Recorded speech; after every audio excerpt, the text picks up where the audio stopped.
Todas las personas que viven o conviven día tras día con algún tipo de enfermedad conocen las barreras existentes, las cuales dificultan el llevar una vida fácil. Con barreras me refiero no solo a aquellas apreciables a simple vista, como la falta de accesibilidad o las limitaciones propias de la enfermedad. También hago hincapié en aquellas barreras emocionales. Por ello, la psicología se encarga de servir de guía y de proporcionar recursos para poder solventar de la mejor manera las dificultades a las que todos nos enfrentamos a lo largo de la vida. En esta mesa contaremos con 4 magníficos psicólogos. El primero de ellos será don Jorge González, psicólogo de ONCE Sevilla. Buenas tardes, don Jorge. Hola, buenas tardes a todos. La siguiente ponente será doña Carmen Milla Pérez, psicóloga sanitaria y forense, psicóloga de Retina Comunidad Valenciana. Buenas tardes, doña Carmen. Hola, buenas tardes a todos y a todas. La siguiente ponente será doña Beatriz Pesqueira Cascales, psicóloga y psicoterapeuta sanitaria, psicóloga en Retina Madrid. Buenas tardes, doña Beatriz.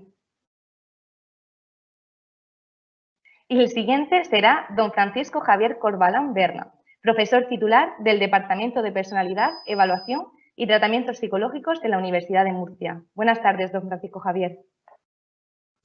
Hola, buenas tardes a todos. Saludos. Adelante, don Jorge González, puedes comenzar con la ponencia. Hola, buenas tardes a todos y a todas. Cuesta trabajo, ¿verdad?, conectar por un medio extraño a nosotros, pero me puede servir como ejemplo de la tremenda capacidad de ajuste que tenemos los seres vivos para afrontar las distintas circunstancias, tanto personales como sociales, a los que nos vamos enfrentando en nuestra vida cotidiana. Este año, desde el punto de vista de la vida, digamos que hemos sufrido un cambio en nuestras circunstancias que nos ha hecho tener que acomodarnos a una convivencia diferente entre los seres humanos y esa pandemia que nos rodea. Quizás desde el punto de vista psicológico, este sería el año del ajuste.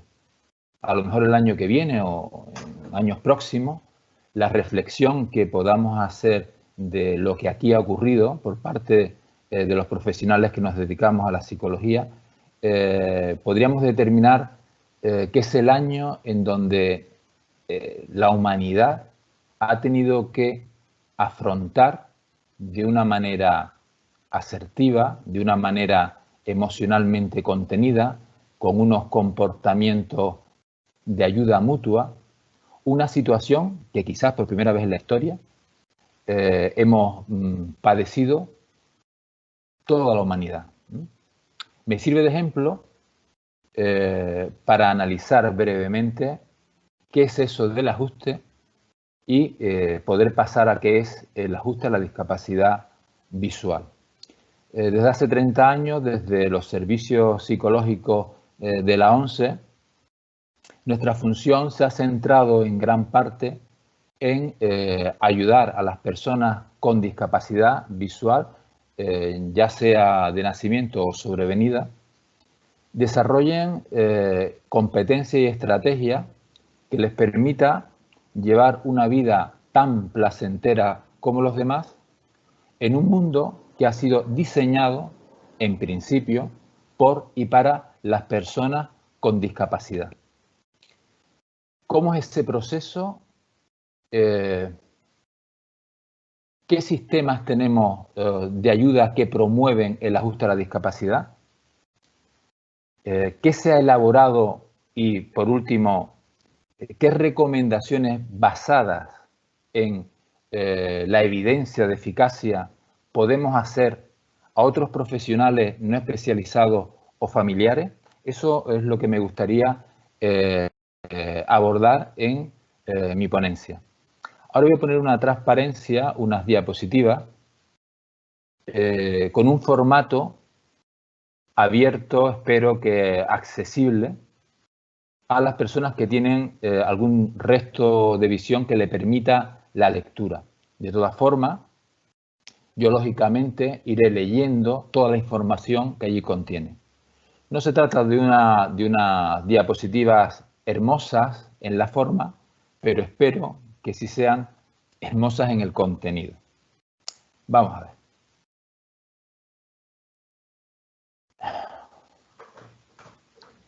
Bien, la primera diapositiva es tan importante como la última y hace referencia al título de lo que vamos a tratar. El proceso de ajuste a la discapacidad visual. Aspectos... Don Jorge. ¿Puede usted compartir? Ay, perdón. Efectivamente, no compartimos, no podemos... Un momentito. Un momento. Vamos a ver. Es bueno trabajar en equipo, ¿verdad? Vamos a ver. Aquí sí la tenemos, ¿verdad? Ahora sí. La primera transparencia, como decía, hace referencia al título y ahí ya podemos comentar alguna cuestión de importancia para comprender realmente lo que ocurre entre la sociedad y las personas con discapacidad visual. Y he dicho entre y no he dicho a las personas. El título mismo ya hace referencia a cómo la sociedad valora esa situación. Se trata de un proceso, algo que va cambiando, en el que se produce un ajuste, una acomodación entre las circunstancias de la vida y la persona. Una persona que tiene una condición visual diferente a la de la mayoría que ha construido esta sociedad. Le he puesto un título realmente feo y horrible a esas personas y la he señalizado como discapacidad visual. Es una palabra que se usa muy habitualmente por las personas que tienen visión y que hace referencia a que esa persona tiene menos visión o menos capacidad para afrontar, digamos que, actividades con mucha carga visual. Eso sería lo correcto. Vamos a ver dentro de estos breves minutos aspectos diferenciales en la población infantil y juvenil que quizás sea la más olvidada y en cuanto al abordaje psicológico y que donde nos puede generar algunos problemas más específicos y que desde la ONCE hemos intentado desarrollar procedimientos de intervención ajustados a esas edades. Y la segunda aspecto diferencial es si las enfermedades de retina en sí mismo suponen un aspecto diferencial a considerar en el proceso de ajuste. Pasamos de transparencia, vamos a tratar 4 puntos. El proceso de ajuste, características generales de ese proceso, esos aspectos diferenciales que nos puede dar la población infantil y juvenil y las enfermedades de la retina. Abordaremos los enfoques de intervención que se están elaborando y se están desarrollando para mejorar el ajuste, en concreto los enfoques educativos, los preventivos y los terapéuticos, que son quizás estos últimos los más conocidos, y algunas recomendaciones para no profesionales que tienen que vivir y disfrutar con una sociedad más diversa en donde existen personas con otras condiciones visuales. Empezaremos por el primer punto, que es el proceso de ajuste a la discapacidad. Aquí únicamente yo quería hacer referencia a que se trata de un proceso de adaptación entre un ambiente, un mundo diseñado por y para personas con visión y que interacciona con una persona que tiene una condición visual que no le permite desarrollarse bien, totalmente bien, en ese ambiente tan cargado de visión. Hay una interacción ahí que no es muy, que genera, digamos, que algún tipo de problema y que requieren de un ajuste, yo diría, un ajuste en el ambiente para hacerlo más accesible a todos los ciudadanos que conforman esta sociedad y un ajuste en la persona para afrontar psicológicamente en las mejores condiciones el que vive en un mundo con una gran carga visual. Si analizamos más detenidamente el concepto de ajuste, he puesto otra transparencia en donde podemos ver cómo podemos distinguir algunos elementos importantes que tenemos que considerar para comprender ese proceso, cómo se va dando y sobre todo para poder intervenir y mejorar, darle velocidad y eficacia a ese proceso. Por un lado, tenemos situaciones en las que se pone en evidencia una condición visual diferente. Hablamos de desplazarnos por la calle, en una sociedad en donde lo visual tiene alta carga. Hablamos de manejarnos en un sistema educativo en donde las pizarras, los ordenadores, los libros se desarrolla en un formato muy visual, juegos, deportes, arte, donde lo visual tiene un componente muy alto. Pero no solo tenemos que considerar eso, sino que tenemos que considerar aspectos de elementos de tipo más psicológico y personal. Por un lado está el cómo esa persona se valora a sí mismo, se conoce e interpreta eso que le está ocurriendo. Hablamos del componente de pensamientos. Cómo las personas no solo se enfrentan a una realidad, sino que se enfrentan fundamentalmente a cómo interpreta y valora esa realidad. En la medida en que una persona se valore como capaz o menos capaz de afrontar unas situaciones, eso va a conllevar una serie de emociones o unos comportamientos de afrontamiento diferentes. De tal manera que ante cualquier falla o desajuste personal en la interpretación de lo que nos está pasando, nos pueden generar emociones de malestar que lo que nos están avisando es de que hay una falla que podemos utilizar para reestructurar o afrontar de una manera adecuada. Si eso es así, también se nos desprendería o gestaríamos una serie de comportamientos para afrontar esa realidad. Por poner un ejemplo, más basado en niños y jóvenes que en adultos, aunque sería esto, se puede hacer en cualquier situación. Cuando un chico con un problema de visión no ve una pizarra, puede pensar que él es diferente, que los demás pueden verlo, sentirse mal en esa situación, desprenderse de ese pensamiento una emoción de malestar, y puede ser que emita algún tipo de comportamiento de evitación de esas situaciones. Me callo para que nadie se entere.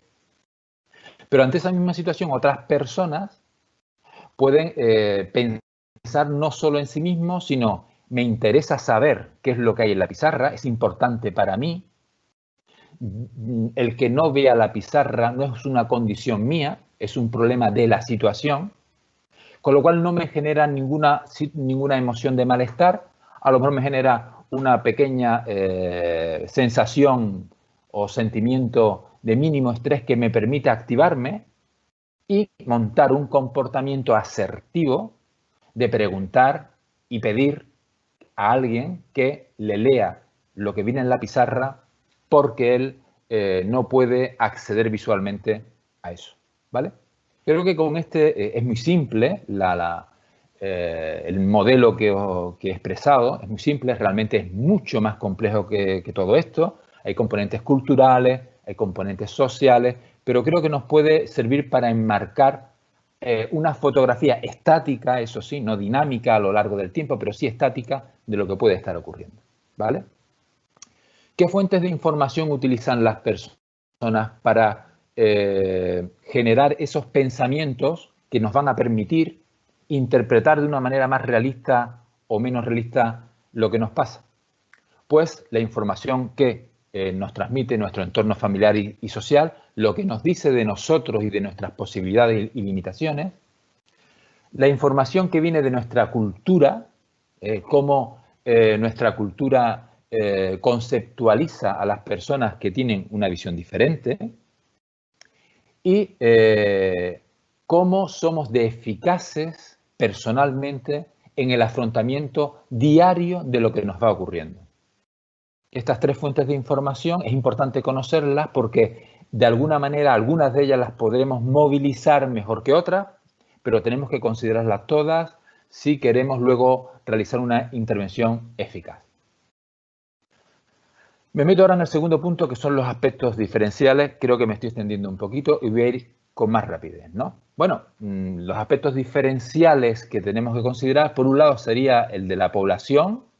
En el caso de la población infantil y juvenil, hay algunas características que tenemos que considerar a la hora de promover un buen ajuste. Por un lado, la población infantil y juvenil suele recibir menos información sobre su situación visual que la población adulta. Cuando una persona con 20, 30, 40, 60 años sufre una discapacidad, le sobreviene una discapacidad, pues ya su médico le informa de lo que le pasa.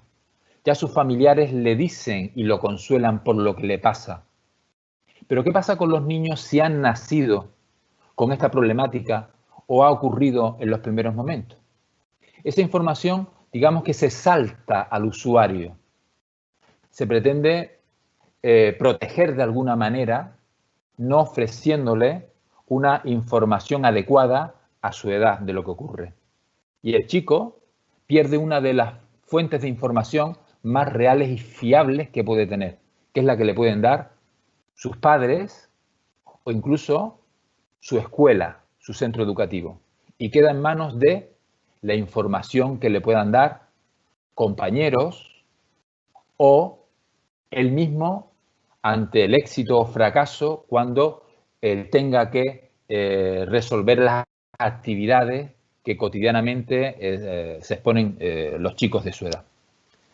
Suele ser, como comentaba, objeto de mayor protección entonces y enfrentarse a menos situaciones que el resto de sus compañeros.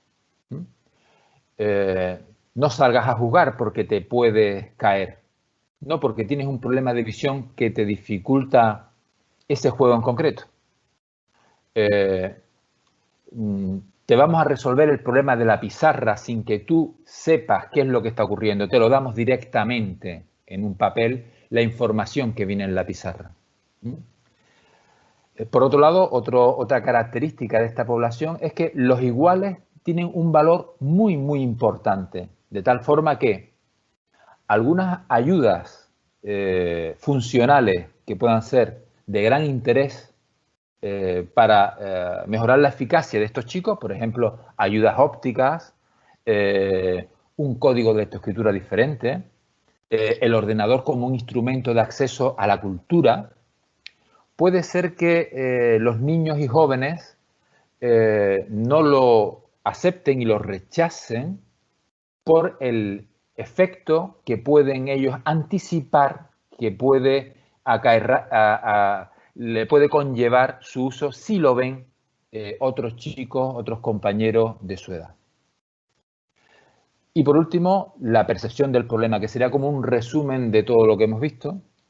Se puede tener una percepción del problema más baja que la de un adulto, ya que se ha enfrentado a menos situaciones, ya que ha estado a lo mejor más protegido y por tanto puede tener una menor motivación hacia el cambio.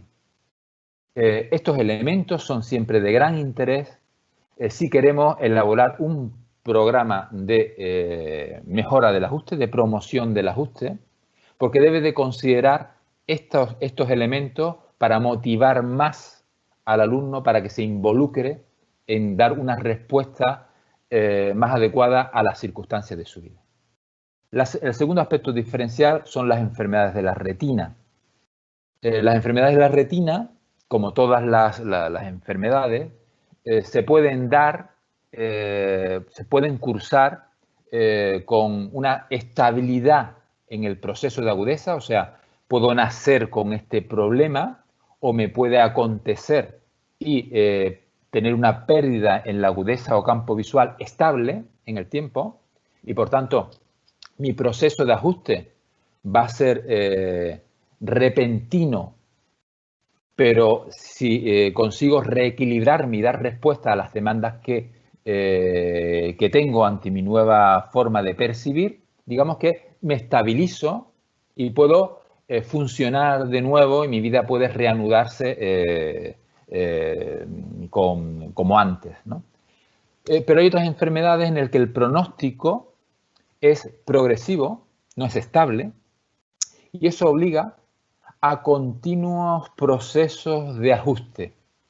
Los procesos de ajuste se suelen dar a lo largo de la historia de la persona conforme se va enfrentando a nuevas situaciones. Pero en este caso, el proceso es más complejo porque tiene que estar respondiendo a pérdidas continuas de visión o de campo. Estos dos aspectos también deben de considerarse en las programaciones para mejorar el ajuste, ¿vale? ¿Qué programas de intervención podemos o debemos considerar para abordar las necesidades de las personas con problemas de visión? Deberíamos de tener 3 tipos de programas. Un programa educativo que debe de estar dirigido a todas las personas, a sus familias y a los entornos relevantes en donde ellos viven y se desarrollan. Fundamentalmente los centros educativos, y se podría extender a otro tipo de actividades escolares, sociales que se pudieran desarrollar. Fijaros que me refiero a un programa educativo independientemente de que el alumno presente algún tipo de dificultad para afrontar su situación visual. Se trata de acompañarlo desde pequeño, desde la educación infantil, con 3 grandes objetivos. Ayudarlo a construir un conocimiento realista de su situación visual, y cuando hablo de conocimiento realista es un conocimiento acerca de tus posibilidades y tus limitaciones, como el conocimiento que cualquier otra persona debería de ir construyendo en la escuela, ¿no?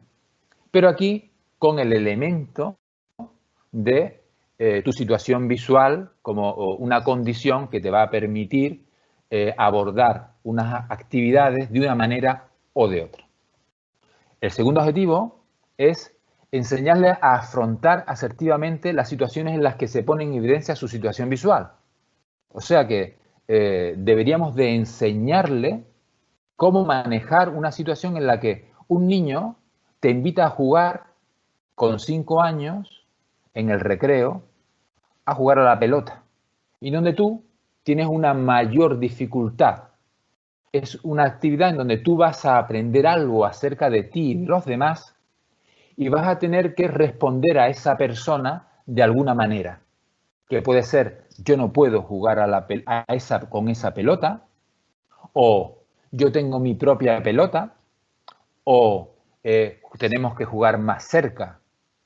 Esa persona que lo afronta así desde un conocimiento realista y que además tiene estrategias de afrontamiento porque le han sido eficaz, es una persona que va ajustándose progresivamente a las distintas demandas de su medio.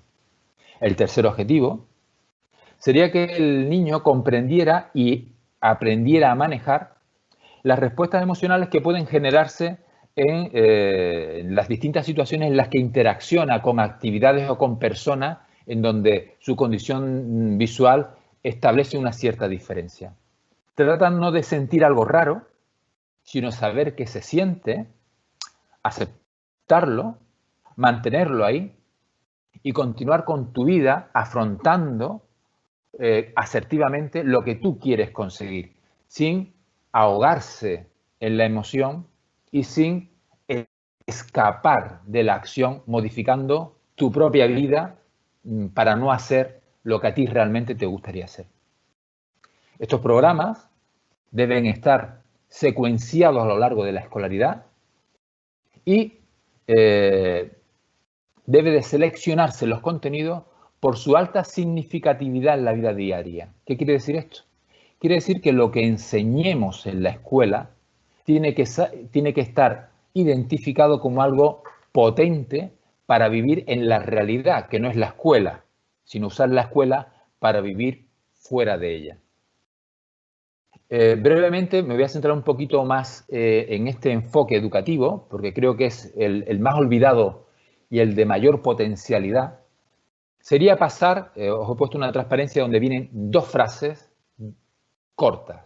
Sería pasar de un modelo en el que se les resuelven a los niños las situaciones, entra a la escuela y les resolvemos todo, la familia está con él y les resuelve las dificultades que tiene, a un modelo de enseñanza, un modelo en el que se le enseña a resolver las distintas situaciones.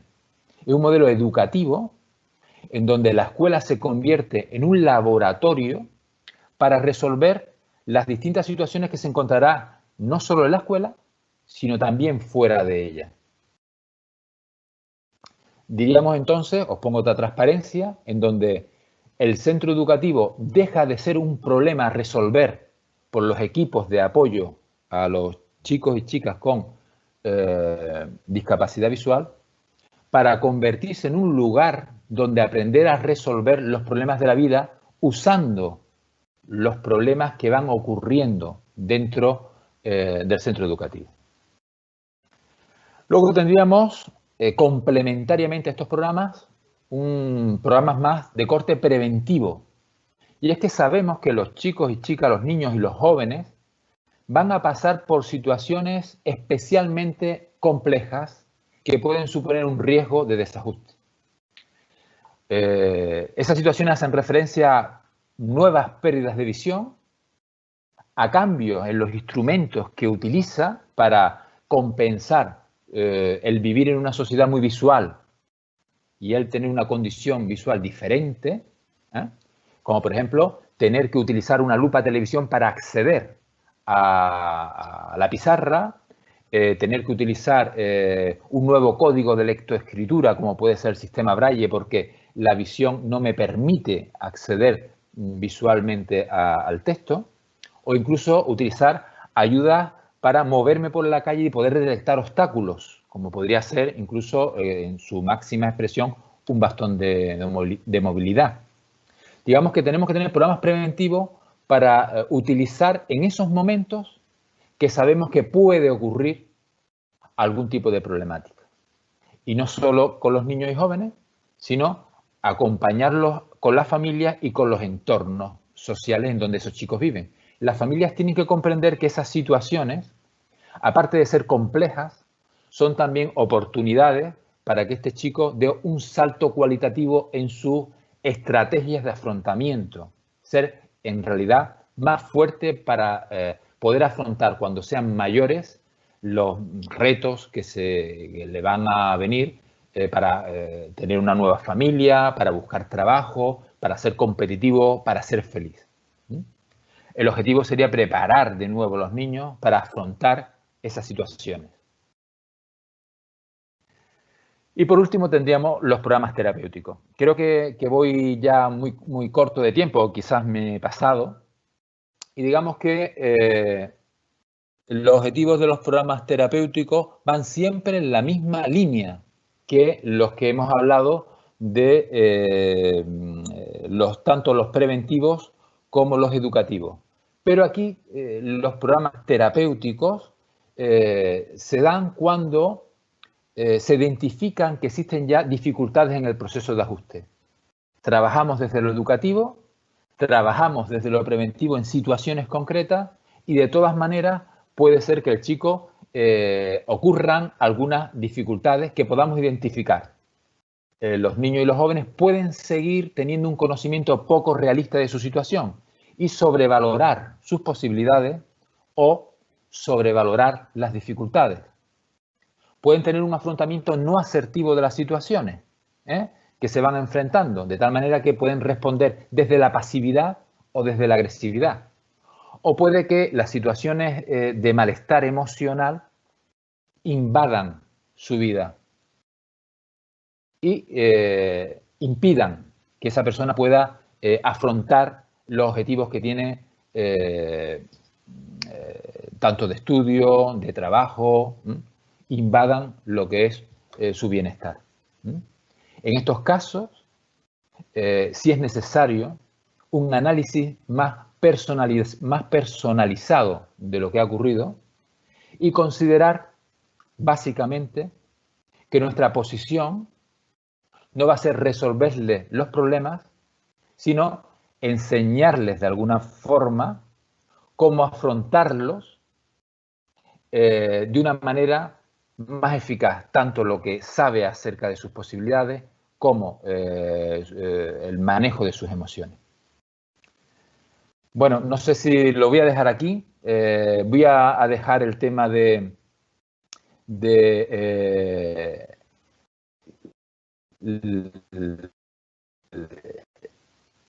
recomendaciones para no profesionales y dejaría entonces para las preguntas que puedan hacer las personas que están asistiendo al Congreso.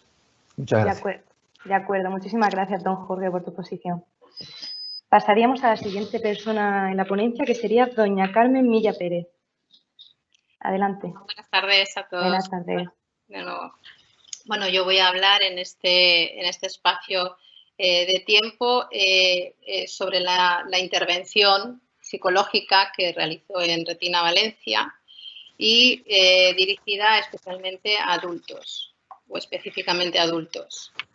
Por un lado está la atención a los afectados y a familiares y por otro lado está el trabajo con grupos a través de los talleres que hacemos durante el año, 2 veces al año, basados en la técnica de meditación de mindfulness. El primer contacto con el afectado o con la familia puede venir desde 2 situaciones, en 2 escenarios. Primero, cuando reciben el diagnóstico y otro escenario podría ser cuando la persona ha tenido una progresión en la enfermedad y necesita algún ajuste psicológico, apoyo psicológico. Carmen, perdona que te corte. ¿No es si tienes que compartir algún tipo de diapositiva o de pantalla? No. Vale, perfecto. Sigue, continúa, perdona. Vale. Bueno, pues cuando llegan a este servicio de psicología, si es en el primer escenario cuando han recibido el diagnóstico, bueno, pues hay gente que llega con mucha información y hay gente que llega con menos información. Se limitan simplemente saben lo que les ha transmitido el profesional, el oftalmólogo.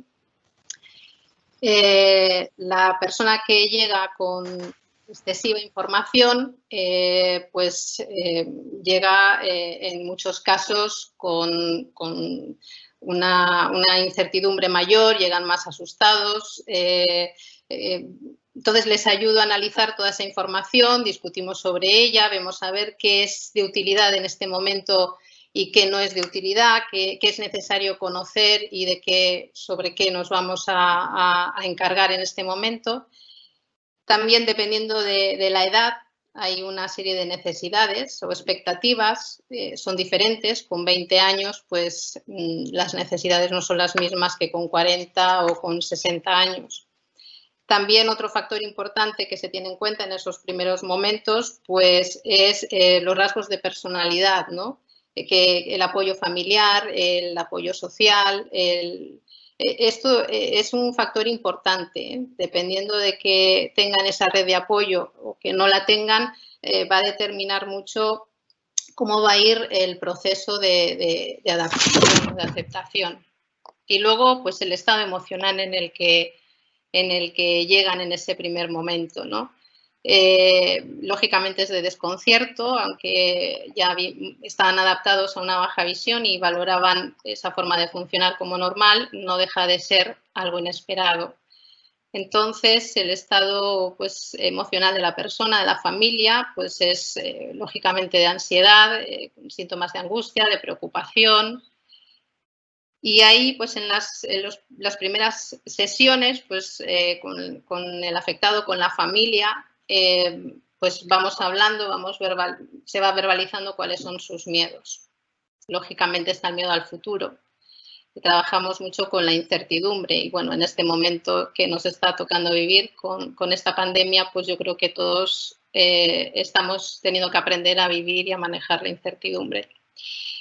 Bueno, es inevitable tener ese miedo al futuro. Lo raro sería no sentir miedo al futuro, ¿no? Pero el problema aquí está cómo gestionamos esa emoción y hay que ver también qué recursos tiene frente a esos miedos y bueno, pues muchas de las preguntas que se dan, ¿qué me va a pasar? ¿Cuánto tiempo voy a estar en estas condiciones? ¿Cómo va a ser la progresión? Me dicen que no podré conducir, tendré que llevar bastón, no sé cómo voy a adaptarme a esta nueva situación, qué va a pasar con mi trabajo, ¿no? Me he encontrado también con personas que les generaba mucha angustia el tener que comunicarlo a los amigos, a los familiares pues, menos cercanos. Esta sensación de desasosiego, de malestar, en muchas ocasiones había que ayudarles a ver qué emociones habían a la base, ¿no? Con qué obstáculos emocionales había que trabajar. Luego aparecen también en algunas personas conductas de aislamiento, pues personas que niegan o que les cuesta más, se resisten a aceptar que este momento que están viviendo, la enfermedad. Y bueno, pues a veces en estos casos cuando la negación es demasiado fuerte y en este primer momento quizás es más saludable o más efectivo trabajar con la familia más directa, porque igual la persona no puede todavía trabajar ninguna habilidad, ningún recurso. Entonces la familia ahí, que es el soporte más directo, sí está más preparada en muchas ocasiones para llevar a cabo desarrollo de alguna estrategia o alguna herramienta para poder ayudar. Luego, es importante en cada una de las sesiones, de las intervenciones, ver eso, sobre todo qué emociones están a la base de esas necesidades que plantean, ¿no? Normalmente, toda resistencia, todo bloqueo, hay emociones que impiden que esa persona sea capaz de afrontar la adversidad, ¿no? De tolerar esas situaciones, esos acontecimientos negativos. Trabajo mucho con la ansiedad anticipatoria, el miedo, la irritabilidad, la tristeza, el enfado, la vergüenza. Estas son emociones que están a la base de impedir o dificultar que la persona vaya adaptándose y vaya aceptando esta nueva situación. Voy a explicar un poco brevemente pues, con las técnicas o estrategias o herramientas que trabajo, ¿no? En el día a día. Como generalmente trabajo con la incertidumbre, pues técnicas para controlar la ansiedad, para ayudar que no se anticipen tanto a los hechos, les ayudo a resituarse en el presente, ¿no? Traer el foco de atención al momento presente. Desde ahí ir analizando qué está sintiendo y sobre todo ponernos en el lugar de estoy ahora en esta situación, en este momento, ¿qué tengo que hacer ahora? ¿Con qué tengo que trabajar en este momento? En definitiva, es desde el presente, desde donde pues, tenemos algún control, ¿no? Desde donde tenemos alguna capacidad de actuar y de cambiar algo. Una de las técnicas que me ofrece el poder trabajar con la anticipación a los hechos o con la incertidumbre es pues la terapia narrativa, ¿no? Es una intervención que está basada en el marco del modelo familiar sistémico y ahí pues creamos un espacio de diálogo que mediante pues, preguntas, analogías, metáforas, cuentos, bueno, vamos intentando construir una nueva forma pues, de ver el problema o la situación que la persona está planteando. Otra técnica de trabajo, otra necesidad que aparece pues, también continuamente es la toma de decisiones, ¿no? El manejo inadecuado de las emociones, que lógicamente son muy intensas en ese momento, pues puede condicionarles a no poder llevar a cabo alguno de los cambios que necesitan hacer en alguna de las áreas de su vida. Entonces, siempre la terapia se da para que la persona aprenda a encontrar sus propios recursos. Todo ello va encaminado a que la persona vaya descubriendo cómo se puede enfrentar a las situaciones, cómo las puede afrontar, qué recursos tiene. Otra línea de trabajo, otra intervención que se hace mucho es trabajar sobre el autoconcepto, la autoestima. Ya ha hablado algo Jorge anteriormente de cómo nuestros estados emocionales tienen una relación directa con nuestra forma de pensar, con la forma en la que interpretamos las situaciones, ¿no? Están muy determinadas por ese diálogo interno. También, por supuesto, del estado de ánimo, va a depender de muchos más factores, de la actitud, pero esa voz interior, eso que nos decimos, la forma en la que nos tratamos, va a determinar cómo vamos a afrontar las situaciones. Aquí trabajamos también mucho y la forma de desculpabilizar, se trabaja mucho con el sentimiento de culpa. Y bueno, pues como ha hablado antes Jorge y no me quiero repetir, el autoconcepto y la autoestima, el valor que le damos a cómo percibo el mundo y cómo me percibo a mí misma, esto se va desarrollando a lo largo de las sesiones. Luego hay otra técnica con la que también trabajo mucho y es la relajación. La baja visión tiene la problemática de que se está en un constante estado de alerta y vigilancia. Pues tenemos la dificultad en los desplazamientos, aquellas tareas que requieren también visión de cerca. Entonces, las técnicas de relajación, además de ayudarnos a tener un mayor autocontrol emocional, también disminuyen esas respuestas de estrés. El estrés mantenido en el tiempo ya sabemos que provoca pues, diversos cambios bioquímicos en el organismo. Entonces, pues, sabido que la tasa de cortisol en sangre aumenta a medida que incrementa el estrés y que todo esto afecta negativamente a la visión, según algunos estudios. Se ve que es así. Entonces, cuando la persona consigue llevar a la práctica la relajación, el relajarse, consiguen tener más claridad en la mente y también ahí va a permitir que vean en qué juegos emocionales se están metiendo y provocan más bloqueo a la hora de afrontar cambios o afrontar situaciones. Y otra parte del trabajo, como ya he dicho anteriormente, es la que se realiza con grupos. Los talleres que se hacen son teórico-prácticos, basados en esta técnica de meditación mindfulness, de atención plena. Estos talleres están basados en el entrenamiento en la atención y en la práctica de la meditación. Por un lado tenemos la parte teórica, en la que pues aprendemos a cómo ver que estamos muy atrapados por nuestros pensamientos, emociones y poco a poco a ir saliendo de esa dinámica. Y cómo trabajarlo diariamente, ¿no? para poder conseguir no estar tan atrapados por ellos. Vienen muchas veces con la mente perturbada. Hoy en día todos estamos con la mente muy perturbada por esta situación.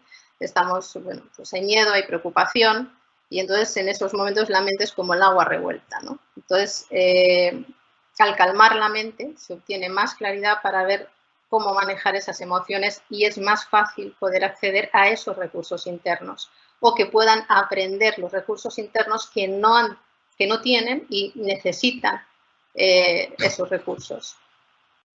Luego, en la parte práctica, esta sería la parte teórica, en la parte práctica se hace un trabajo pues con el cuerpo, con las sensaciones y con la respiración. Primero se hacen unos ejercicios físicos, que son ejercicios muy suaves, basados en el yoga tibetano. ¿Qué pasa aquí? cuando conseguimos relajar el cuerpo, soltar tensiones, calmar la mente, estamos preparando el cuerpo y la mente, es como la antesala para aprender la práctica de la meditación.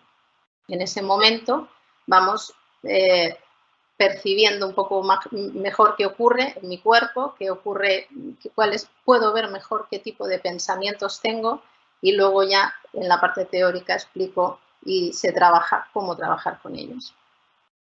Bueno, pues sabemos que los beneficios de la meditación, de la técnica de mindfulness, tiene que ver no solo a nivel fisiológico, relajando el cuerpo, sino que también al aportar más calma mental, vamos a entender las situaciones mucho mejor, las relaciones con los demás van a mejorar, quizás no nos veamos envueltos en acciones tan negativas. Y bueno, pues dicen que poco a poco y a base de mucha práctica se desarrollamos más paz, conseguimos tener más paz. Si entendemos que la paz viene de tener pocas emociones perturbadoras, pues bueno, y no de tenerlo todo bajo control como tenemos aprendido, pues bueno, es una técnica que puede proporcionarnos vivir desde menos emociones perturbadoras. Y bueno, al fin y al cabo, con todas las intervenciones que trato de hacer, intento trabajar pues bueno, ver que todo el lado negativo también tiene un lado positivo, que se pueden desarrollar otras habilidades, otras sensibilidades. Al fin y al cabo, pues es dotar a la persona de la manera en la que pueden desarrollar mecanismos compensatorios, ¿no? Y bueno, básicamente he ido un poco deprisa por el tiempo que tenemos para la exposición, pero a grandes rasgos esta es la intervención que a nivel psicológico hago en la asociación en Retina Valencia. Y bueno, pues estoy abierta a cualquier pregunta que me quieran hacer. Y gracias por la intervención. Muchísimas gracias, doña Carmen. Ya nos están llegando algunas preguntas que comentaremos al final de las exposiciones. Muchas gracias. La siguiente persona que expondría sería doña Beatriz Pesqueira Cascales. Adelante, Beatriz.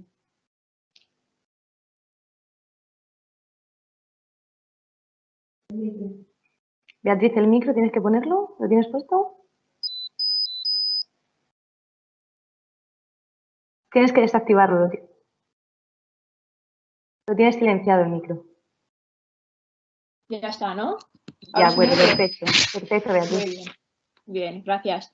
Bien, pues nada, quería dar las gracias por la invitación a este evento, lo primero de todo. El planteamiento que tengo para este espacio, pues como veis, es profesionales de la psicología con baja visión. Quiero plantear un poco lo que es un boceto de un baile entre un paciente y un profesional de la psicología, y ambas personas con baja visión o con algún tipo de problema de visión, ceguera, lo que sea en esta circunstancia. Bien, primero de todo decir que me llamo Beatriz Pesqueira, trabajo como psicóloga clínica y soy voluntaria de la Asociación de Retina Madrid. Tengo síndrome de Usher, que entiendo que alguna parte lo conoceréis. Cursa con pérdida de audición y retinosis pigmentaria. Tienen las dos partes. Hace 9 años me diagnosticaron el síndrome y pues al poco de enterarme conocí la asociación y empecé, digamos, mi andadura como voluntaria. He ido participando de diferentes maneras y pues viendo un poco lo que me ayudaba a mí en la parte de psicología en otros ámbitos, pues veía que se podía potenciar este área en esta asociación, y ha sido un poco mi implicación en la asociación, ¿no? Un poco ver cómo evoluciona la fórmula del área de psicología desde el inicio, pasando por diferentes fórmulas hasta lo que hoy en día, pues, cómo lo plantea la asociación. En un principio, el planteamiento, bueno, primero de todo decir que lo que es el área de psicología está completamente desarrollado por voluntarios psicólogos, que son profesionales de la psicología que realizan esto de forma voluntaria. Entonces, el planteamiento del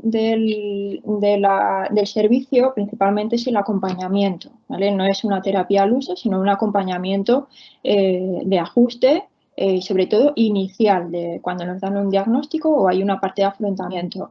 ¿Por qué se plantea, o por qué en este caso a mí que he visto más casos o planteándolo con compañeros? La primera vez que nos dan una noticia, por desgracia, el médico, el oftalmólogo o la persona que nos da la noticia, el diagnóstico, nos da simplemente la noticia y ahí se queda, ¿vale? No nos dice qué consecuencias puede tener o qué afrontamientos, qué recursos podemos tener al respecto. Entonces, como es un vacío este aspecto, empezamos a buscar, rebuscar información, y es cuando viene tanta incertidumbre, tantos miedos, tanto proyección al futuro, que como bien han dicho los compañeros anteriores, pues suele ser al final una de las cosas que más se suele trabajar en terapia. Como he dicho, es una parte de acompañamiento, no es terapia, ¿vale? Bien, voy a explicar un poco, voy a pasar de diapositiva. El área de psicología en la Asociación Retina Madrid se plantearía de este modo. El trabajador es la trabajadora social, en este caso que tenemos dos estupendas compañeras, hacen o una especie de, bueno, una valoración inicial que pueden detectar que una persona puede estar necesitando un servicio y se lo plantean, o directamente la persona solicita el servicio. Una vez planteado este primer paso, pasa directamente al apoyo psicológico. Ahí, como veis, se llama apoyo, no es una terapia como tal, es acompañamiento o apoyo psicológico. Cuando se desarrolla estas sesiones, el psicólogo, ahí es cuando detecta también durante la terapia, durante la sesión, si necesita o puede venirle bien los grupos de ayuda mutua, que tenemos dos grupos, uno de jóvenes y otro de adultos en la asociación, o bien si lo que se necesita va más allá de lo que se puede hacer como un simple acompañamiento, lo que sea una terapia, entonces se le recomienda y se le deriva a un servicio externo de psicología clínica. Bien, pasamos a la siguiente. Entonces, pues voy a ponerme las gafas. Cuando el psicólogo o la psicóloga tiene una discapacidad visual, se pueden plantear varias cuestiones, ¿vale? En este caso he aprovechado con los pacientes que tenía en alguna ocasión y los que tengo actualmente, y he planteado unas cuantas cuestiones, ¿vale? Entonces, de esta manera he sacado una información beneficiosa que me parecía importante o por lo menos más bien interesante de traer a este congreso. Una de ellas, pues es, como veis, la primera pregunta, que es si es lo mismo acudir a un profesional que tiene discapacidad o algún tipo de baja visión o ceguera, o si no la tiene. Podría plantearse, decirse sí, no, bueno. Yo directamente diría que no da igual, ¿vale? No, es igual que como se plantea en terapia muchas veces. No nos definimos por una discapacidad, no nos definimos por tener una baja visión. O sea, ante todo somos unas personas con unas competencias, con unas fortalezas, unas virtudes, unas capacidades que son las que nos hacen día a día ser quienes somos, ¿vale? Entonces, una de ellas no es la discapacidad. Puede ser que sea algo que, como han dicho los compañeros, puedan condicionar y que necesitemos recursos para llevar una vida lo más normal posible. Pero en este caso, que el planteamiento es si un psicólogo es o no tenga discapacidad o no, es algo que condiciona, en este caso yo diría que no, ¿vale? Que da igual en este caso. De aquí nos vamos al segundo punto, que es por qué puede elegir una persona con discapacidad acudir a un psicólogo que tiene una discapacidad, como se me da en mi caso personal. ¿Bien? Entonces aquí pues fueron muy claros, ¿vale? como se indica, pues sería la aceptación de la circunstancia, de la persona, de la propia discapacidad. Y ahí salen muchos juegos de manejo de los problemas que podamos tener, o la persona, en este caso, de su propia discapacidad, y eso se lleva a terapia, ¿vale? Cualquier circunstancia que tenga que ver con las relaciones y la discapacidad, en la terapia se puede llevar y se trabaja muy bien. También el entendimiento. El entendimiento tiene que ver con la parte de no tener que explicarse. Eso, la expresión que me decían es que tú me entiendes, no hace falta que te diga si es así, es asado, ¿no? Muchas veces nos tenemos que explicar porque nos preguntan, ¿pero qué necesitas? ¿Pero qué si ves así, no entiendo por qué sí ves ahora y por qué no ves ahora? Entonces, ahí directamente, igual que con la accesibilidad, nos ponemos directamente en el punto de vista del otro, de preguntarle si necesita luz o quitar la luz, el tipo de documentos, si necesitan que sean auditivos, sobre todo por el tema de la firma de protección de datos, si hay que hacer algún tipo de documento adicional, que sean en un tipo de formato u otro. Y luego a veces, en ocasiones, incluso la adaptación de las terapias. Esto pues también es un poco creatividad, ¿bien? Tanto del terapeuta como a veces de las propias propuestas de los pacientes.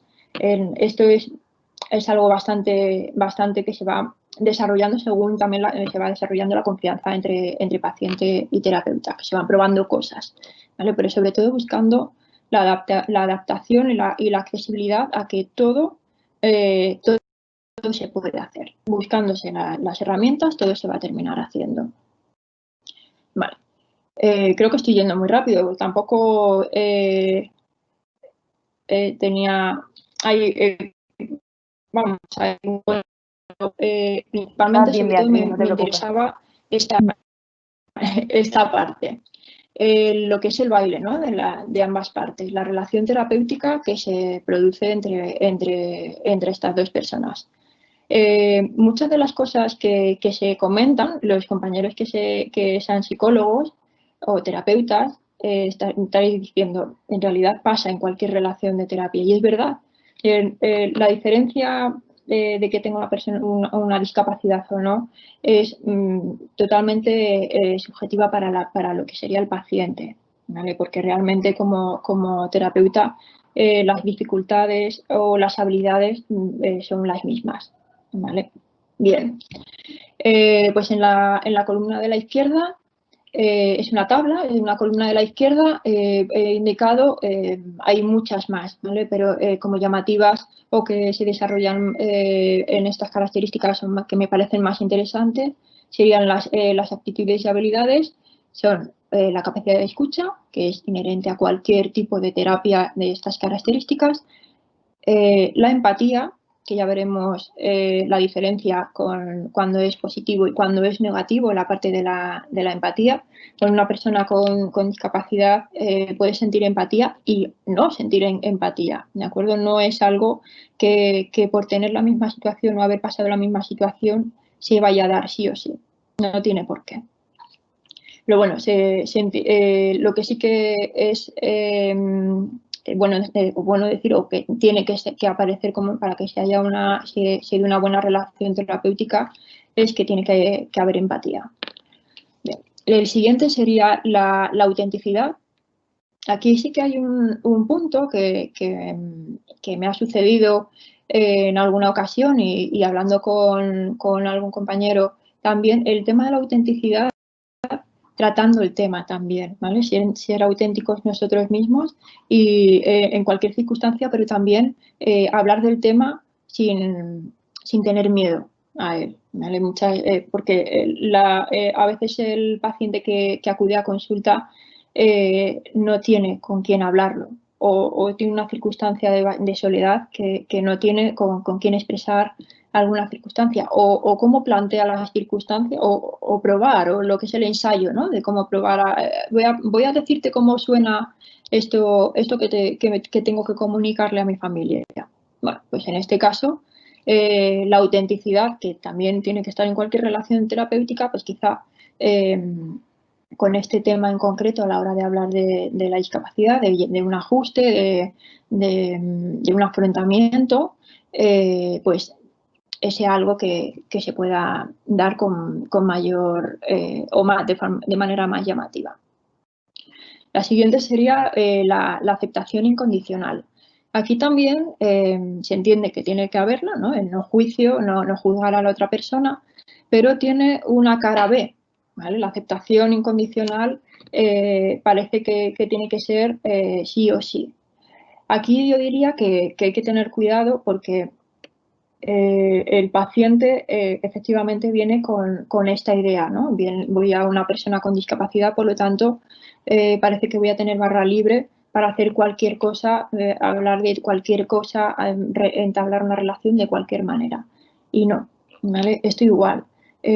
Todo tiene sus límites. Estamos en un contexto terapéutico que requiere que se maneje y que, digamos, que haya un baile que lo más beneficioso posible, ¿vale? No puede ser que al final suceda cualquier cosa en la terapia.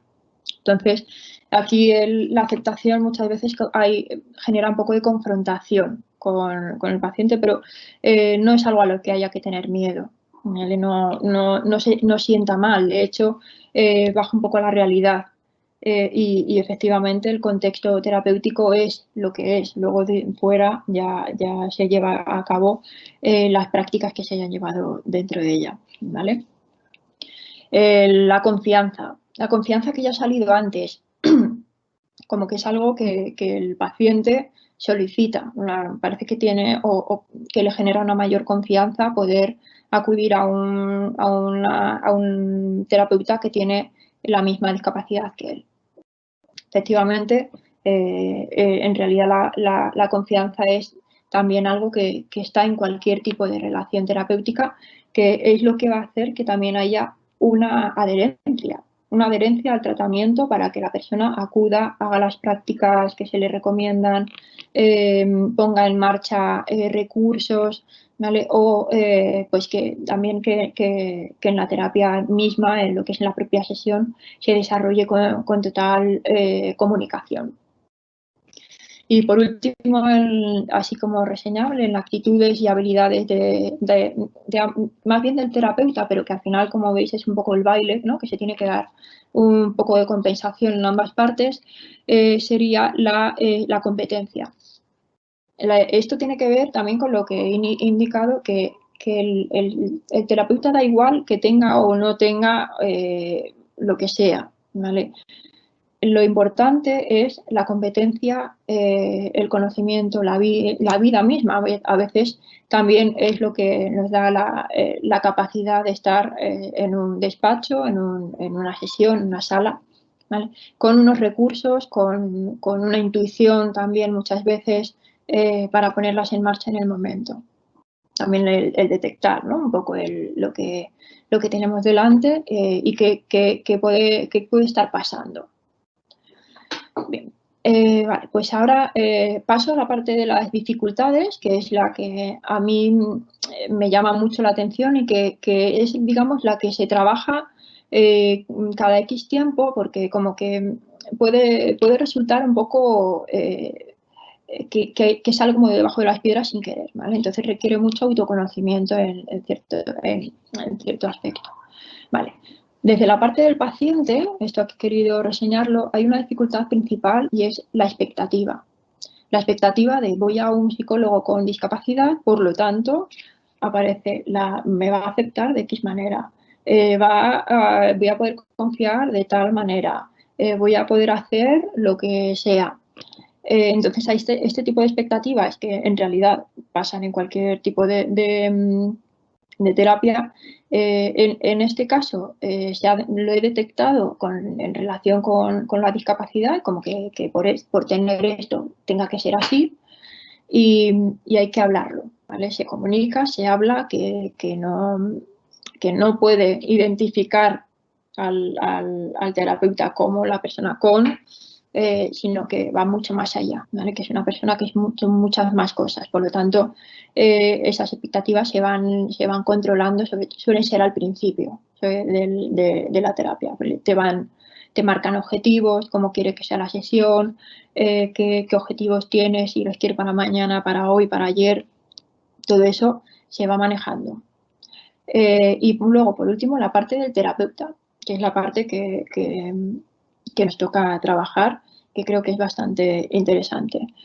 He destacado dos conceptos, contratransferencia, muchos conoceréis de psicoanálisis. ¿Vale? Lo he llamado así por no hacer una descripción completa de lo que significa.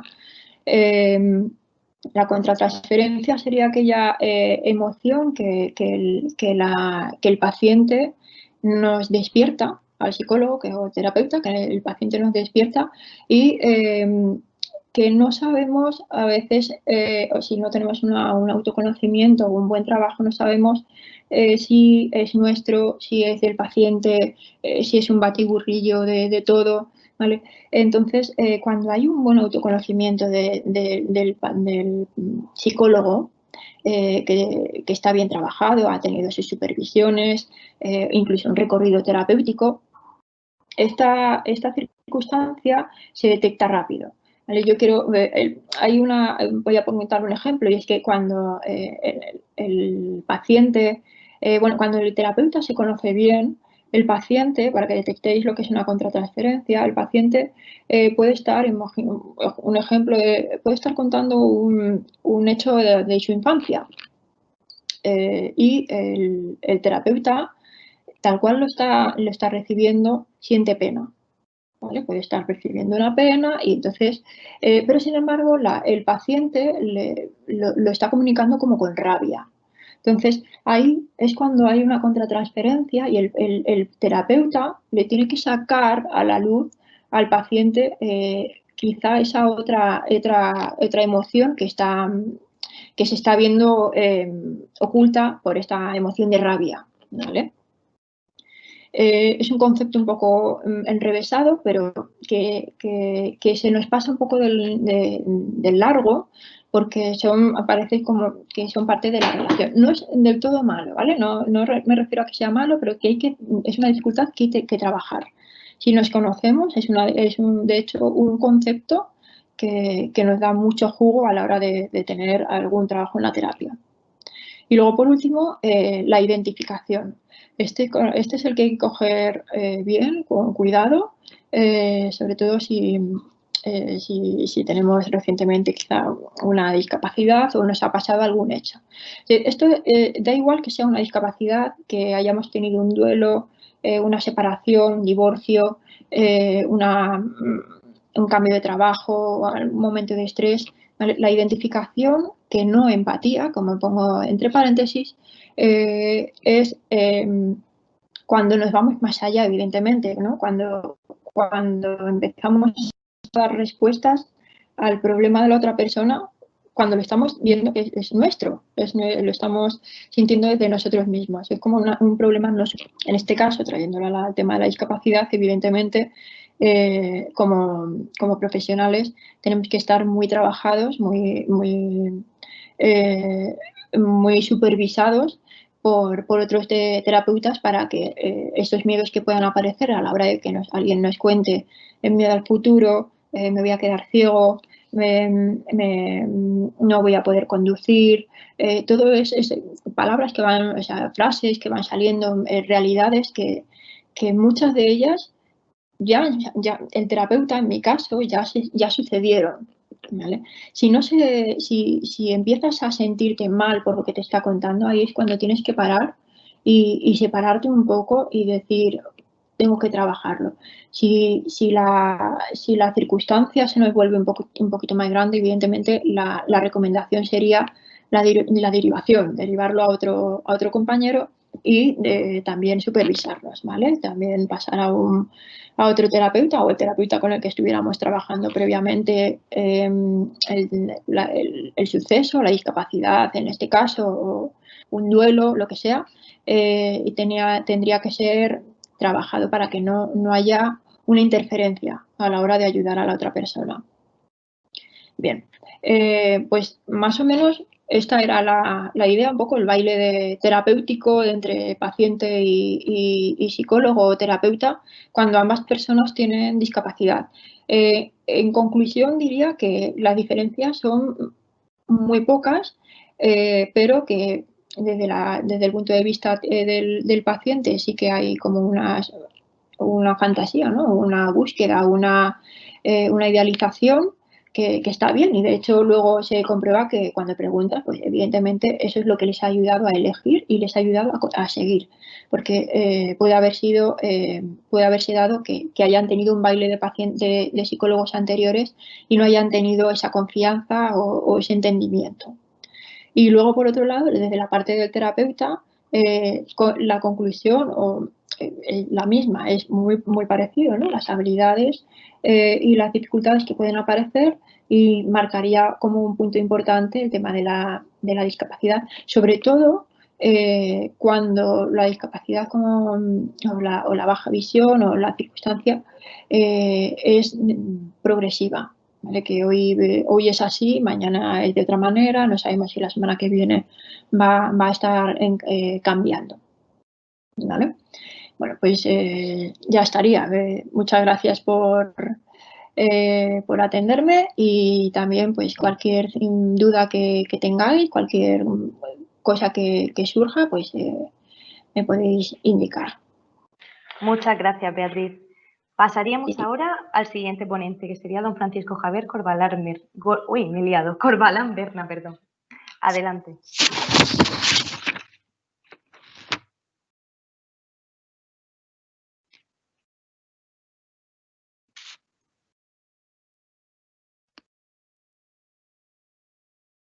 Don Francisco Javier, el micro tiene que activarlo. Gracias. Muchas gracias, Aurora. Gracias. Buenas tardes a todas y a todos. Agradezco la invitación para poder estar en este evento que ya tiene cierta continuidad repetitiva, unos cuantos años, y que supongo muy interesante para el mundo de la baja visión y la ceguera. Me gustaría compartir pantalla, y eso creo que se hace así, si no me equivoco. ¿Es correcto? Correcto, lo vemos perfectamente. Gracias. Pues ahora lo tengo que ver yo. Un segundo, por favor. A ver. ¿Cómo está hecho esto? Vale. Y esto lo estrecho por aquí. Y ahí os tengo, creo. Bien, pues gracias. Vamos a tratar de hablar de psicología, en principio. Ya se ha hablado bastante de psicología en la mesa, y de aspectos muy relevantes en relación con la intervención psicológica en baja visión,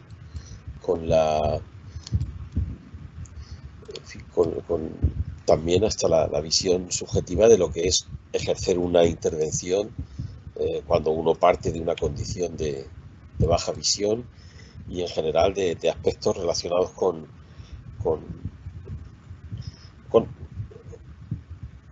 matices visuales de la intervención psicológica, y tanto en el paciente, en quien recibe la intervención, lógicamente, eso sería lo más relevante, como en la persona que la imparte. Voy a centrarme en algunos aspectos de encuadre, es decir, ahora no os veo a vosotros. ¿Cómo puedo yo ver esto y veros a vosotros? ¿Estáis ahí? ¿Me seguís? Te seguimos. Lo único que ahora mismo hemos perdido el PowerPoint. ¿Habéis perdido el PowerPoint? Vale, pues entonces vuelvo a intentarlo. ¿Está? Está. Ahora, bien. Pues para organizar cualquier tipo de intervención en el mundo de la discapacidad en general, y en particular en el ámbito de la baja visión o de la ceguera, creo que es importante tener claro el encuadre, dónde hacemos las cosas, dónde hacemos la intervención psicológica. Y en este sentido me parecía relevante traer a colación un sistema conceptual, que es el que tenéis en pantalla, el de Casado, ya tiene 30 años, el modelo, y sin embargo muy relevante, y entiendo que nos va a situarnos según los diferentes tipos de trabajo que podemos hacer. Si en el modelo de la Organización Mundial de la Salud, la CIDDM, en su día se llamaba así, sustituida luego por la CIF, la Clasificación Internacional de las Discapacidades, de la funcionalidad en el mundo de la discapacidad, tenemos que considerar desde la salud al principio del esquema hasta las minusvalías o desventajas sociales al final del esquema. Y dentro de eso, pues un camino que supone lo que es la enfermedad, y antes de que se dé la enfermedad, un trabajo preventivo que es parte de lo que podemos hacer desde la psicología, la prevención primaria, antes de que suceda la enfermedad. Participar, colaborar en campañas que faciliten pues desde la toma de conciencia de los factores de riesgo, desde los aspectos que puedan resultar preventivos, para que se atenúen o se aminoren los... En fin, prevención primaria, antes de que suceda la enfermedad. Después de suceder la enfermedad, la prevención secundaria pues nos marca, una vez dada una condición física, cuáles pueden ser el menor número de deficiencias asociadas a ella, pues con sobre todo intervenciones quirúrgicas, pero también desde la psicología, ayudando a prevenir, a facilitar hábitos o el conocimiento de técnicas que hacen que la deficiencia sea menor. Todavía estamos en el plano físico. Después de dado el plano físico, la rehabilitación sería el tercer modelo de intervención para evitar que esas deficiencias se conviertan en unas grandes discapacidades, para atenuar en la medida de lo posible la discapacidad asociada a una deficiencia. Con la misma deficiencia, dos personas, una de ellas rehabilitada, más entrenada, más tratada con determinados fármacos o con determinada intervención psicológica, puede aminorar su discapacidad. Pero además de eso tenemos después lo que sería la intervención en el cuarto plano, y es dada una determinada discapacidad, es decir, asumido ya un problema o una dificultad conductual y de movilidad o de visión o de cualquier tipo de limitaciones, la equiparación de oportunidades. Intervenir para compensar esas dificultades, haciendo que la sociedad toda, o la escuela, o el ocio, o los transportes, o la subvención económica, la financiación económica, compense esa discapacidad para que la persona no tenga, además de su discapacidad, una desventaja social, una minusvalía, o la tenga en el menor grado posible. Es decir, que hay muchos ámbitos en los que podemos trabajar, obviamente en todas las profesiones, pero también nosotros. Y está bien saber que podemos hacer todo eso y dónde estamos situados en cada momento.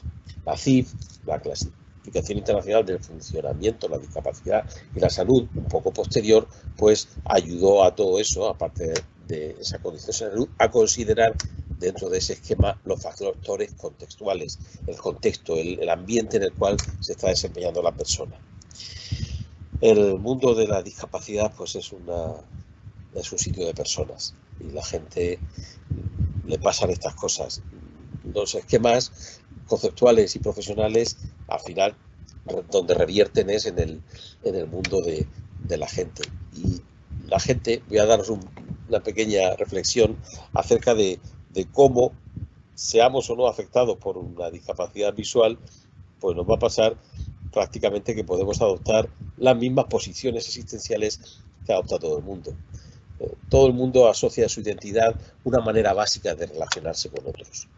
La posición depresiva podríamos decir que es propia de las personas que, ante las circunstancias vitales, sean un evento de discapacidad o sean un evento de vital cualquiera, o sea una idea que le ha rotado a uno, adopta esta posición de estar mal, de yo estoy mal, tú estás mal, todo está mal, y nos vamos yo menos, tú menos. La posición paranoide es la contraria, yo estoy bien, tú estás mal. es esa fuerza de ponerse uno por encima de las cosas y de desvalorizar a los otros, desconsiderarlos, quitarles importancia y entonces enfrentarse a esa situación desde una especie de yo bien, tú mal. El depresivo, acordaos que estaba en el yo mal, tú mal, el paranoide está en el yo bien, tú mal. Esto vale para todo, para relaciones de pareja, para relaciones padres-hijos. La posición maníaca, que es la otra gran fuente de psicopatología, pues parte de una exageración en el no pasa nada, todo está bien, yo estoy bien, tú estás bien, todo el mundo es bueno, no hay nada que preocuparse, vivamos a lo loco y no prestemos atención a las dificultades y a los problemas, y si hay alguno, pues nos escabullimos, ¿no? Se sale uno fácilmente. Yo estoy bien, tú estás estupendamente, estamos todos fuera de juego, vamos, estamos todos que nos salimos. La posición nihilista de yo estoy mal, tú estás mal, es aquella que, creo que he dicho mal la depresiva. Uy, qué horror al principio, por Dios. La depresiva es yo estoy mal, tú estás bien. Es que está aquí la foto de Aurora y me tapa la posición depresiva es esto, no es lo que he dicho antes, es cuando uno se ve a sí mismo menos y a los otros los ve grandes y altos y poderosos. Esa es la depresión, ¿vale? Que sería pues eso es, yo menos, tú más. Depresión, paranoia, yo más, tú menos. Maníaca, yo bien, tú también. Todo el mundo está fuera de sí. Y la posición nihilista, yo mal, tú mal, todo está mal, el mundo es un desastre, no merece la pena intentar nada. Son las 4 grandes caminos para la patología, las 4 grandes tentaciones que cualquier ser humano, con discapacidad o sin ella, con baja visión o con toda la visión del mundo, tiene la tentación de caer cuando algo se desajusta. Desde luego, la discapacidad, y una discapacidad como la baja visión, pues invita mucho a que sucedan estas cosas, a que sucedan en las personas afectadas y en sus familiares, también, en su entorno. Yo menos, tú menos, todo es un desastre, fuera de juego. Estamos fuera de juego. O estamos bien. ¿Hay alguna posición saludable? ¿La psicología tiene alguna recomendación para todas estas tentaciones? Pues sí, la posición realista, que nos viene bien a todos, a cualquier persona, pero en particular a la gente con discapacidad. Yo estoy bien y mal, y tú estás bien y mal. Cada uno carga, desde luego, empezamos por el bien, afirmamos las capacidades, las posibilidades, los recursos, pero todos sabemos que detrás tenemos una mochila, con una carga, bueno, pues con una carga de negatividad, de dificultades, de problemas, de acomplejamientos, y cuando tomamos conciencia de eso, tanto de nuestra valía como de nuestra mochila de minusvalía, entonces empezamos a poder ser felices cuando somos capaces de ver eso en nosotros y en los demás, porque los otros también lo tienen. Los otros, aunque se presenten muy fantasiosos, muy fashion, muy paranoides, también tienen su carga de negatividad. Esa posición realista de yo más, menos y tú más, menos, pues es la que nos da la posibilidad de ser eficaces y de ser eficientes y de sentirnos bien y de no sentirnos ni menos ni más que otros y ser capaces de ubicarnos con naturalidad y con firmeza.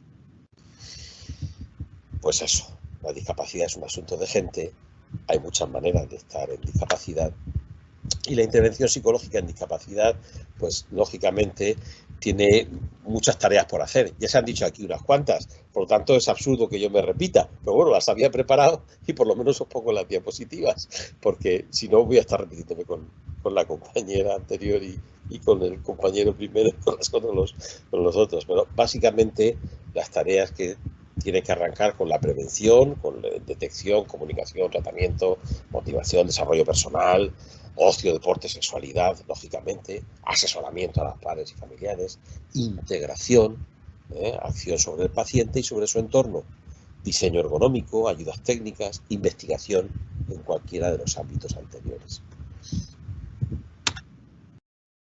Bueno, pues el sujeto excepcional, vamos a considerar la discapacidad como una conducta especial, como propia de un sujeto excepcional. Eso es todo lo que puede decir la psicología. Pues frente a los conceptos convencionales que señalan y centran la atención en lo que a uno le falta, lo que la psicología tiene que proponer con fuerza, como ya se ha dicho también por parte de los ponentes anteriores, es centrar la atención en lo que hay, en lo que se puede hacer. Y la patología, pues eso es parte de la mochila que viene detrás. Pero al fin y al cabo, todos somos afectados, todos tenemos nuestra mochila, todos tenemos nuestra discapacidad. ¿Quién no tiene una discapacidad, por Dios? Yo levanto la mano porque soy el primero que la tiene. Y igual que todos estamos discapacitados, todos somos discapacitados, todos tenemos baja visión en algún que otro ámbito, también todos estamos capacitados para vivir y para ser, y para lograr, y para tener ambiciones, y para poder llegar más allá de donde nos han situado. Obviamente, actitudes y aptitudes, estoy terminando, Aurora, son propias de la intervención tanto en la persona como en la familia, como en la sociedad, y hay, pues bueno, la problemática puede estar, si nos ponemos en las aptitudes, pues tenemos personas, familias, discapacidad, dependencia, inhabilitación, sobreestimulación o infraestimulación. Y desde el punto de vista de la sociedad, la infravaloración. La familia tiene tentaciones de resultar sobreestimulante o infraestimulante, y ambas son problemáticas. Y eso desde el punto de vista de la aptitud, pero también de la actitud. Desde el punto de vista de la persona, pues tenemos la depresión, ese venirse abajo, la formación reactiva, que sería todo lo contrario, venirse arriba y uno ser, vamos, tener que hacer unos logros excepcionales para compensar como reacción a esas dificultades que le presenta la existencia desde el punto de vista de la deficiencia física de la que parte. Y luego pues la ira o la baja autoestima. Actitudes, negación, la familia, negación de la problemática, o todo lo contrario, sobreprotección, o todo lo contrario de lo anterior, el abandono. También otra de las grandes problemáticas que a nivel familiar nos podemos encontrar según situaciones, ámbitos y grupos. Y finalmente en el plano social, pues la marginación. ¿Cuáles serían las manifestaciones contrarias de que ha sucedido la integración? ¿Cuáles son los síntomas de la integración? Pues a nivel personal, la autonomía, en ese plano de la aptitud, y en el plano de la actitud, la autorrealización, el logro, el sentirse uno bien satisfecho, realizado consigo mismo. En el plano familiar, el apoyo, síntoma y la naturalidad, la normalidad en el trato y el poder hablar y en el plano social, pues la solidaridad desde el punto de vista después del apoyo económico, de la compensación social, de la facilitación, de la eliminación de las barreras y la posibilidad de que la persona pues tenga un desarrollo total y feliz. Y finalmente proponía este concepto de integración en un par de movimientos al estilo de la propuesta de Piaget, del ejercicio de la psicoterapia, que tiene que ver con ese primer momento de la asimilación, que tiene que ver con la aceptación de la circunstancia y la contención por parte del profesional emocional y digamos, solidaria con toda la respuesta, esta de aceptación que tiene que irse trabajando en la persona. Ese es el movimiento de asimilación, pero tampoco se puede quedar ahí la psicoterapia. Tiene que dar un pasito más allá y entonces hacer la acomodación, que tiene que ver con el cambio y la movilización de los recursos personales, sociales, familiares y de todo tipo para que esta persona pueda plenamente desarrollarse. Pues eso, que la discapacidad es la capacidad de ser extraordinariamente capaz y que encontrar eso es la tarea que nosotros como profesionales vinculados al mundo de algún tipo de deficiencia, discapacidad o minusvalía, según el punto de vista con el que nos acerquemos a ella, pues tenemos que desarrollar. Afortunadamente es toda una opción al alcance de la mano. Muchísimas gracias. Muchísimas gracias, don Francisco Javier. Gracias por tu brevedad para que nos diera tiempo ahora a realizar las preguntas que nos han mandado los oyentes. Vamos a pasar a las preguntas. Muchas de ellas ya se han ido contestando según habéis ido exponiendo y haciendo vuestras ponencias. Pasamos a la primera. La primera imagino que va para Jorge, pero bueno, la podéis resolver y comentar entre todos si queréis. Sería, ¿recomienda una actuación específica en la clase dirigida a los compañeros de clase como facilitar la inclusión del niño?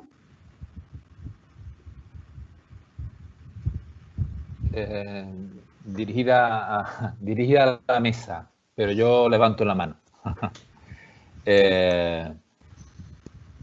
Voy a decir la respuesta más adecuada.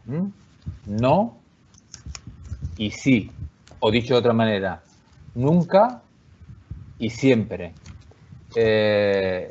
Señalar a una persona dentro de la clase por alguna característica, yo diría nunca. Hablar de cómo somos dentro de la clase, yo diría siempre. Y pongo un ejemplo. En el currículum de primaria y en el de secundaria, todos los niños tocan en cada ciclo educativo una unidad didáctica que aborda contenidos relacionados con la visión, por ejemplo. En el primer ciclo, en el segundo y el tercer ciclo de primaria y en ambos ciclos de secundaria.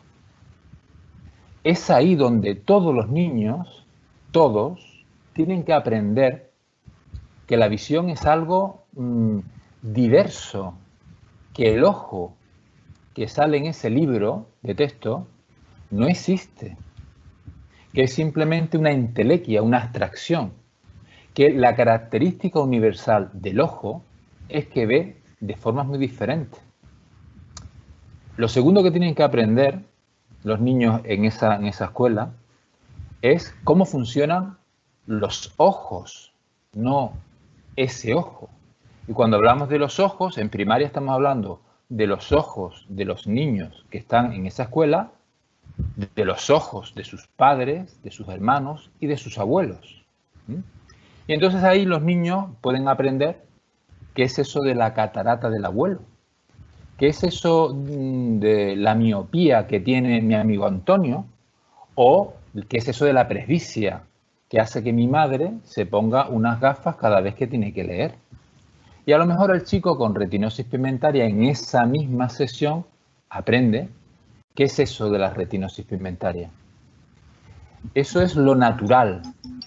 El no señalar, no hacer que se hable de un niño en concreto, sino que todos nos conozcamos. Y en ese ambiente natural, Juan, que tiene simplemente una miopía que se ha resuelto con unas gafas, puede hablar de su experiencia personal, además de saber lo que es la miopía. Y el chico que tiene una retinosis pigmentaria que no llega a compensarse ópticamente, puede hablar de su experiencia, después de comprender qué es la retinosis, puede hablar de su experiencia con cómo vive, cómo compensa esa retinosis. Quedan 5 minutos de congreso. Digamos que esa sería la perspectiva y por eso señalaba que hay que hablar de eso, pero no hablar solo de ese niño o de esa situación. Muchas gracias, Jorge. ¿Alguno más quiere comentar algo sobre esto? Vale, pasamos a la siguiente pregunta. Esta va dirigida para Carmen Milla. Dice, a veces vemos y a veces no vemos, y eso nos condiciona para usar herramientas como el bastón. ¿Cómo superar la vergüenza y el qué dirán?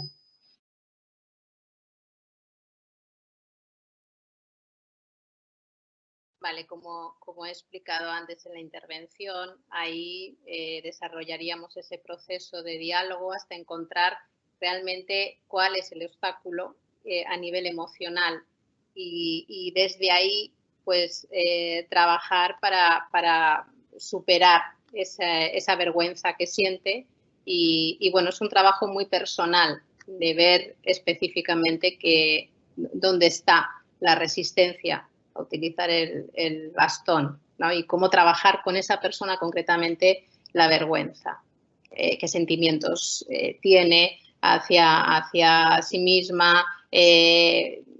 Todo esto es un proceso también muy personal, pero se ha trabajado, es algo que sí que se ve en las sesiones, hay demanda sobre cómo trabajar el hecho de tener ya que utilizar el bastón.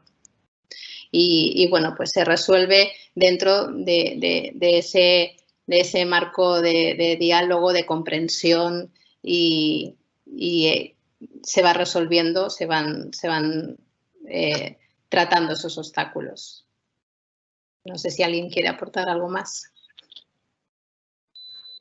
Yo, es un tema que me interesa. Simplemente quería comentar el que es necesario un cambio de perspectiva.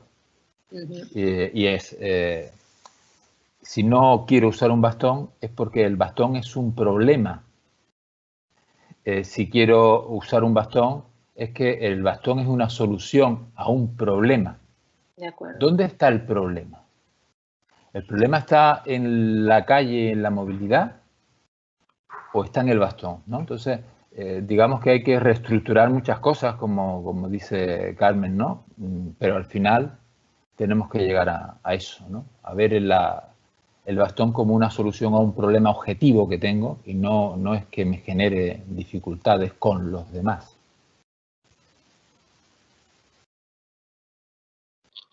¿Alguien quiere más aportar algo sobre esto?